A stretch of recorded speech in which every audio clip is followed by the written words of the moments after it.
આજે સરકારે જ્યારે દાહોદ જિલ્લાને રેડ ઝોન એટલે એલર્ટ જાહેર કર્યું છે કે કોઈપણ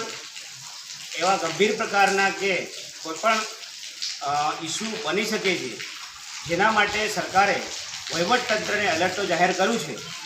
પણ આજે હું ઝાલોદની અંદર એક ફાયર સ્ટેશન અહીંયા હું આવ્યો છું અને અહીંયા આવીને મને એવું જાણવા મળ્યું કે જો એનડીઆરએફની ટીમ ખરેખર આ વિસ્તારમાં કેવી પ્રકારની કાર્યરત છે, ત્યારે જાણવા મળ્યું કે અહીંયા ફાયર સ્ટેશનની અંદર આવ્યા અને સ્ટાફ સાથે ચર્ચા કરતાં મને ખબર પડી કે અહીંયા એવી કોઈ પ્રકારની એનડીઆરએફની ટીમની કોઈ સુવિધા નથી. ત્યાંથી સરકારના માધ્યમથી અહીંયા જે પણ કામગીરી કે જે પણ એમને સોંપવામાં તો આવી છે, પણ એ સ્ટાફ સાથે ચર્ચા કરતાં મને ખબર પડી કે અહીંયા કોઈ ઇમરજન્સી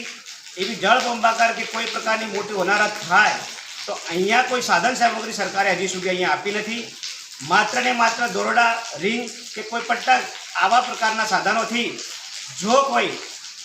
લોકો ઇમરજન્સી કોલ કરે અને આ સ્ટાફને ત્યાં હાજર થવું પડે, ત્યારે એટલી મને ખબર પડી કે અહીંયા કોઈપણ પ્રકારથી આ સ્ટાફ બચાવી શકે એવી પરિસ્થિતિ નથી. ત્યારે સરકારશ્રીને હું કહેવા માગું છું કે મોટા તાઇફાઓ કરે છે, મોટી વાતો કરે છે અને આ ખરેખર જે ભેજી કરે પાયાની જરૂરિયાત ખરેખર હોવી જોઈએ. આ સરકારે કોઈપણ પ્રકારની સુવિધા નથી આપી. ત્યારે સરકારને કહેવા માગું છું કે તાત્કાલિક ધોરણે કે આવા પ્રકારની કોઈ હોનારત સર્જાય ત્યારે અહીંયાનો સ્થાનિક સ્ટાફ ત્યાં જઈ અને ત્યાં સેવા પૂરી કરી શકે એના માટેનો હું આગ્રહ કરી રહ્યો છું.